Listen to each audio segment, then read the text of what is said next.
안녕하세요. 오늘도 사연살롱을 찾아주셔서 감사합니다. 저는 30대 초반의 평범한 전업주부입니다. 아들만 둘인 집에 둘째 며느리고 아직 자식은 없고 결혼한 지 3년 됐어요.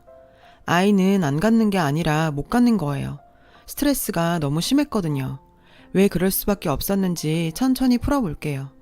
수도권 신도시에 살고 있고 남편은 의료기기 전문회사에 다니는데 맨날 바쁘게 전국을 돌아다녀서 집안일엔 아무 관심도 없어요. 그래도 대단한 효자라서 자기 어머니라면 항상 아주 끔찍히 여기고 챙겨요. 반면에 저는 항상 뒷전이고요. 결혼하기 전엔 그렇게 잘 챙겨주더니 역시 남자들은 결혼하면 다 변하나 봐요. 시아버지는 남편 어릴 때 이혼하셔서 지금은 살아계신 건지 돌아가신 건지도 모른대요. 어디서 뭘 하며 지내시는지 연락도 한번 해본 적이 없다더라고요. 아버지 이야기가 나오면 남편이 늘상 하던 말이 있어요. 난 지금까지 단 한 번도 아버지란 인간을 생각해 본 적 없고 앞으로도 안 하고 살 거야. 여지껏 자식 버리고 연락도 한 번 없는 게 무슨 아버지야? 그 인간 얘긴 내 앞에서 다시는 꺼내지도 마. 남보다 못한 사람 아예 없다고 여기면 그뿐이야. 그 말을 할 땐 전에는 한 번도 본 적 없던 남편의 모습이었어요. 굉장히 단호하고 독한 사람이란 생각이 들더라고요. 그만큼 상처가 깊겠구나 하고 측은하기도 했어요. 그리고 두 분이 왜 이혼을 하신 걸까 하고 처음엔 궁금했었는데 결혼하고 시어머니를 제대로 겪어보니 저절로 이해가 되더라고요. 성격 차이로 헤어지셨다는데 시어머니 성격이 보통은 넘거든요. 모르긴 몰라도 아마 시아버지가 버티기 힘드셨을 것 같아요. 까탈스럽기가 세상 없고 무조건 남 탓에 불평불만이 많으시거든요.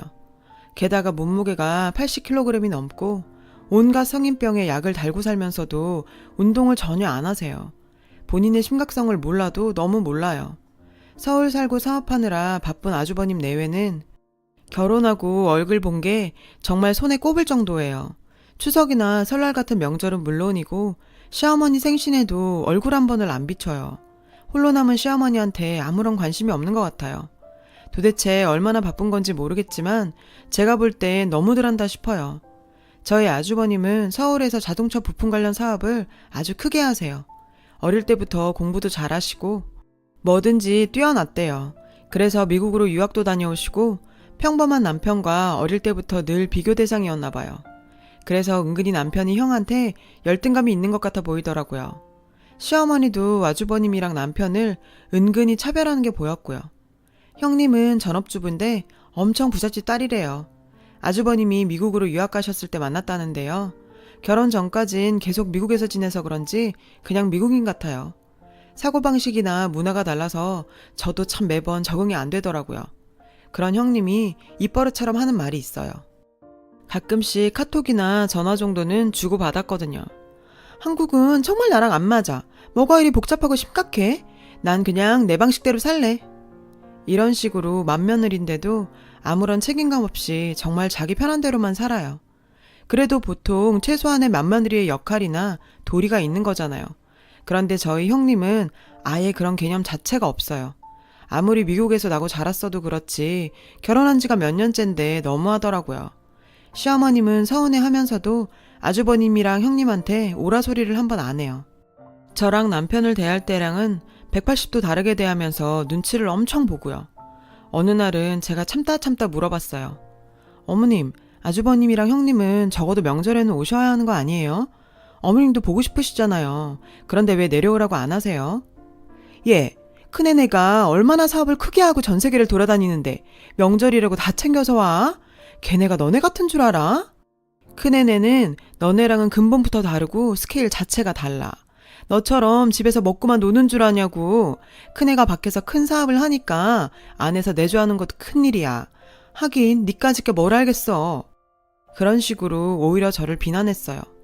제가 볼 땐 형님이 내조를 하긴커녕 문제만 일으키고 다녀서 아주버님이 뒤치다꺼리를 하고 다니는 것 같았거든요. 어디 가서 무례하게 갑질을 한다거나 부부싸움이 잦고 그럴 때마다 미국 친정으로 가버리면 아주버님이 데려오는 것 같더라고요. 형님은 직업이 있는 것도 아닌데 맨날 놀러만 다녀요. 인스타그램에 올린 사진을 보면 저랑은 완전 딴 세상 사람이에요. 전 세계 안 다니는 곳이 없고 비싼 명품만 입고 들고요. 인스타에서도 유명하더라고요. 결혼한 지 5년째인데 아직 애가 없어요. 형님이 몸매 망가진다고 출산할 생각이 없대요. 그냥 평생 딩크족으로 살고 싶다더라고요. 평소에 매일 여유롭게 골프나 치러 다니고 쇼핑도 얼마나 자주 하는지 몰라요. 아주버님이 사업을 크게 해서 받쳐주니 사치를 심하게 부리긴 해요. 아마 모르긴 몰라도 형님이 한 달에 1,000단위는 넘게 소비하는 것 같아요. 자기 돈 자기가 쓰는 거라지만 평범한 저희에 비하면 완전 딴 세상 얘기 같고 상대적 박탈감이 느껴지긴 합니다. 이런 상황이다 보니 시어머니와 가까이 사는 제가 맏며느리 역할을 다할 수밖에 없어요. 저희 시댁은 맏며느리라고 할 것도 없이 그냥 며느리가 저 하나라고 보면 될 것 같아요. 형님은 정말 없는 이만 못하거든요. 이런 상황이면 시어머니가 형님을 가르쳐야 맞는 것 같은데 오히려 형님 눈치만 보시면서 아무 말씀도 안 하세요. 형님 친정도 미국에서 부자고 때마다 통 크게 돈을 보내니까 얼마나 예뻐하시는지 몰라요. 저라도 그럴 것 같을 때도 있고요.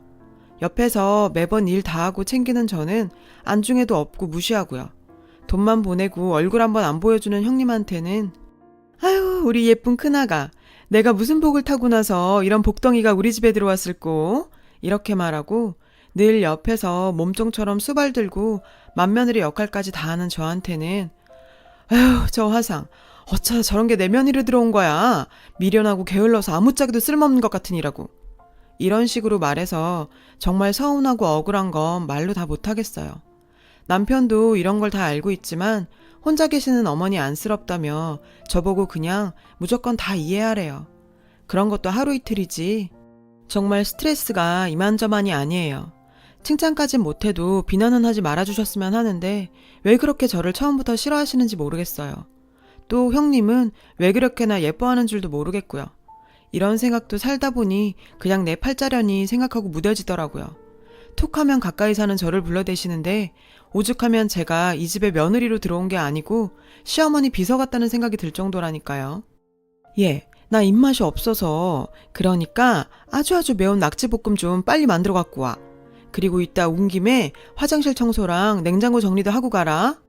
이런 얘기를 늘상 서슴없이 하세요. 맨날 뭘 사와라 해와라 와서 하고 가라 하면서 사소한 것 하나까지도 본인이 안 하고 다 저를 시키고 부려먹으려 들어서 너무 피곤해요. 오지랖은 또 얼마나 넓으신지 스케일이 정말 장난이 아니에요. 언젠가 한 번은 이런 일도 있었어요. 친한 친구분이 생신인데 자식들이 멀리 살고 쓸쓸한 분이니 생일 축하 자리를 마련해주고 싶다면서 저보고 그 음식을 혼자서 다 하라고 하는 거예요. 경로당 분들이랑 지인분들 다 해서 30분은 넘었는데 도대체 오지랖이 넓어도 정도가 있지 남의 며느리가 그 큰 일을 왜 치러야 하는 건지 도저히 이해가 안 갔어요. 어머님, 저 혼자서 어떻게 30인분을 준비해요? 그냥 식당에서 하신 게 낫지 않겠어요? 뭐라고? 왜 못해? 새파랗게 젊은 게 집에서 먹고 노는 주제에 시애미가 하라면 하는 거지. 어디서 못한단 말이 나와? 나 젊었을 땐 혼자서 100명 잔치도 거뜬히 다 치렀어. 그리고 사람들한테 다 말해놨는데 이제 와서 안 하면 내가 뭐가 돼? 나랑 제일 친한 사람이고 친자매보다 더 가까운 사이야. 생일잔치 할 형편이 안 되니까 나라도 해줘야지. 얼마나 불쌍하고 안 됐어? 넌 치근하단 생각도 안 드니? 어쩜 그렇게 인정머리가 없을 수가 있어? 너도 내 나이 돼봐라. 남들 다 하는 거 못하면 얼마나 서럽고 가슴에 한이 맺히는 줄 모를 거다. 넌 시애미가 사람들 앞에서 망신을 당하든 말든 아무 상관없고 나 몰라라 하겠단 거야? 한 입 갖고 두 말 한단 말 듣게 하고 싶냐고. 물론 좋은 일 하시는 건 알겠지만 힘든 요구를 하시니까 너무 버겁더라고요. 남편하고 얘기해봐도 늘 똑같은 반응이에요. 그냥 사람 사서 하면 되잖아. 앞으로 어머니가 살면 얼마나 더 사시겠어. 나중에 후회할 일 만들지 말자. 좋은 일 하시는 거잖아. 나중에 우리한테 다 복으로 돌아와. 저 힘든 건 안중에도 없고 매번 말은 참 청산유수예요. 밖에서 일만 하고 돌아다니고 집안일엔 관심도 없는데 정말 저런 걸 남편이라고 믿고 사는 제가 어떨 때 너무 가엾게 느껴져서 혼자 남몰래 흐느껴 온 적도 많아요. 결국엔 저 아는 지인들한테 부탁하고 겨우겨우 치렀어요. 그러고도 너무 힘들어서 며칠은 알아누웠죠. 또 이런 일도 있었어요. 시어머니가 아픈 곳이 많아서 다니는 병원도 많거든요. 갈 때마다 제가 모시고 다녀야 했어요. 정형외과, 내과, 이비인후과, 신경외과, 산부인과, 안과, 한의원까지 매번 제가 다 모시고 다녔어요. 어찌나 병원을 다니기 싫어하는지 어른애처럼 안 간다고 어리광을 피우질 않나. 챙겨 먹을 약이 많은데 안 챙겨 먹어서 일일이 확인하고 챙기는 것도 다 제 일이었어요. 얘, 오늘은 정형외과 안 갈란다. 물리치료 받는 거 너무 아프고 지루해. 그리고 나 고지혈증 약 안 먹을란다. 속에서 잘 안 받고 도저히 못 먹겠어. 늘상 이런 식이라 달래는 것도 큰 일이더라고요. 연세도 있으신 분이 어쩜 그렇게 셈이 많고 남 하는 건 다 하려 드는지 젊은 사람들이 염색한 게 예뻐 보인다고 색을 바꿔가면서 염색을 얼마나 자주 하는지 몰라요. 그리고 네일아트도 자주 받으러 다니는데 젊은 저도 안 하는데 참 어지간하세요. 관리도 자주 받아야 하고 비용도 드는데 남들이 하면 꼭 따라 하시더라고요. 예, 노인정에 어떤 할망구가 예쁜 가방을 들었더라. 작지도 크지도 않고 딱 알만든 사이즈던데. 빨간색이야. 비싸 보이더라. 네가 좀 알아봐서 나도 좀 사줘. 내 친구가 이번에 어딜 놀러 갔다 왔는데 거기가 그렇게 좋다더라. 나도 거기 한번 꼭 가보고 싶으니까 네가 알아봐서 나 좀 데리고 가줘. 이런 식이니 제 사생활이 없고 어머님 연락만 오면 긴장이 될 수밖에 없더라고요. 오늘은 또 무슨 일일까 하고요. 어느 날 어머니가 새벽같이 전화를 해서 부르셨어요. 전 무슨 큰일이라도 난 줄 알고 놀랐었는데 간밤에 큰 집에서 이번 추석에 내려온다고 연락이 왔다더라고요. 시어머니가 새벽부터 호들갑을 떠실 만한 일이긴 했어요. 생전 명절에 얼굴 한 번을 안 보여주더니 아주버님이랑 형님까지 같이 내려온다고 했다더라고요. 오랜만에 큰애네 오니까 음식장만 넉넉하게 하고 우리 큰애기 좋아하는 미국 음식도 많이 만들어라. 웬일로 무슨 바람이 불어서 추석에 내려온다는 건지 궁금해졌어요. 남편이랑 얘기를 나눠봤는데 자기도 모른다고 하더라고요. 형이랑 연락 안 한 지 꽤 됐다면서요.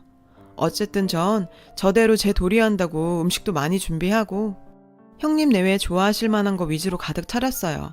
시어머니는 오랜만에 얼굴 본다고 들떠서 안절부절 못하고 돌아다니면서 잔소리를 얼마나 해대셨는지 몰라요. 드디어 형님 내외가 도착했어요.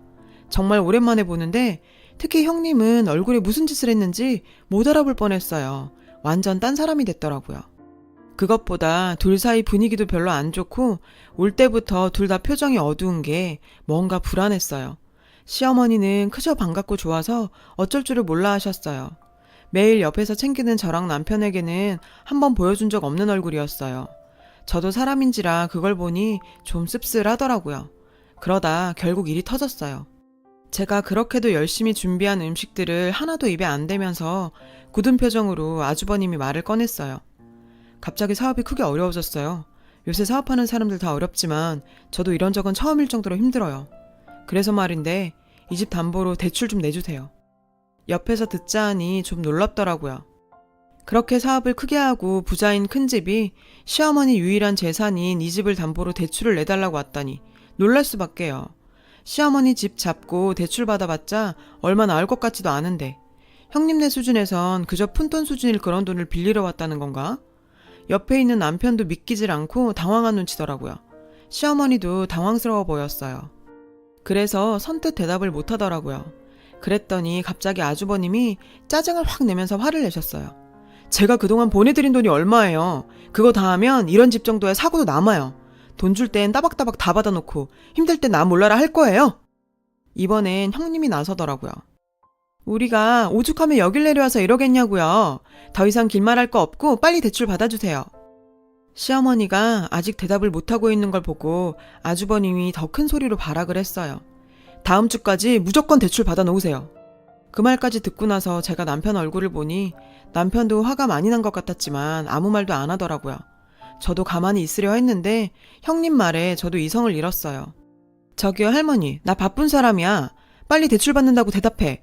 난 이런 거 딱 질색이야. 정말 기가 막히더라고요.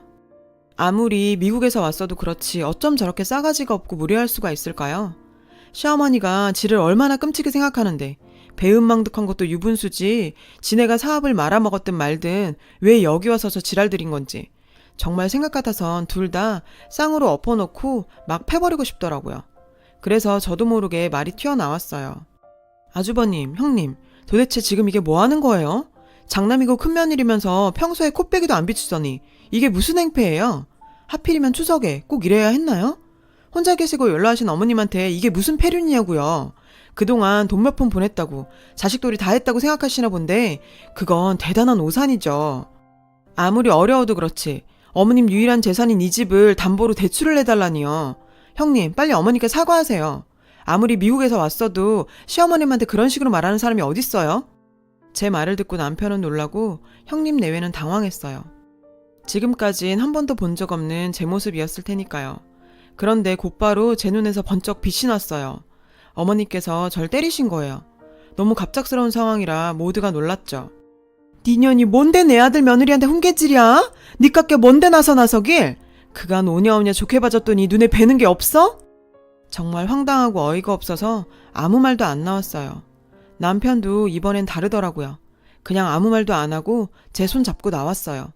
말 한마디 않고 나왔지만 그게 더 무섭고 단호했어요. 그리곤 다시는 어머님하고 일절 연락을 끊었고 한 번 더 뵈러 가지 않았거든요. 저도 좀 놀랬어요. 그 효자 남편이 이렇게까지 할 수 있었나 싶었어요. 그 후에 얘기를 들으니 결국은 시어머니가 대출을 해줬나 보더라고요. 형님은 다니던 헬스클럽 트레이너랑 바람나서 미국으로 날랐고 아주버님은 도박으로 다 탕진했대요. 사업자금은 물론이고 사채까지 다 끌어다 써서 중독 수준이었다나 봐요. 잘 나가다 졸지에 나락으로 떨어진 거죠. 시어머니는 당연히 집 다 날려먹고 길바닥에 나앉는 수준으로 망했어요. 그렇게 저랑 남편을 만나려고 애를 쓰는데 그날 이후 연락을 딱 끊고 만나주지도 않으니 많이 아쉬웠겠죠. 특히 제가 얼마나 옆에서 수족처럼 수발을 들었는데요. 아마 친딸도 그렇게 못했을 거예요. 그래도 시간이 지나면 남편이 좀 누그러질 줄 알았는데 이번엔 아니더라고요. 아주 단호하게 어머님하고 손절했어요. 정말 많이 실망했나 보더라고요. 저도 솔직히 시어머니가 안쓰러운 마음이 들 때도 있지만 그렇게 맹목적으로 편애하던 아들한테 된통 당하신 건데 자업자득인 거죠. 그간 얼마나 시달리고 힘들었는지 시어머니 호출이 없으니 스트레스로 계속 빠지던 살이 가만히 있어도 찌더라고요. 우울증, 탈모, 불면증, 만성피로가 싹 없어져서 얼마나 좋은지 몰라요. 시어머니가 진정한 사과를 하고 또 다시 부려먹지만 않으면 화해하고 모실 생각은 있어요. 하지만 그렇게 자존심 센 사람이 과연 그러실지는 의문이네요. 지옥에서 천국으로 탈출한 기분이에요. 그간 스트레스 때문에 살이 너무 빠져서 아이를 못 가져서 걱정이었죠. 이젠 저도 남편과 아이 낳고 제 인생 살아야겠습니다. 지금껏 성실하게 제 도리 다 하고 살았는데 그렇게 살아도 되겠죠? 여러분, 사연 댓글에 응원과 현명한 조언 부탁드려요. 좋아요와 구독은 저에게 큰 힘이 됩니다. 오늘도 좋은 일 가득하세요.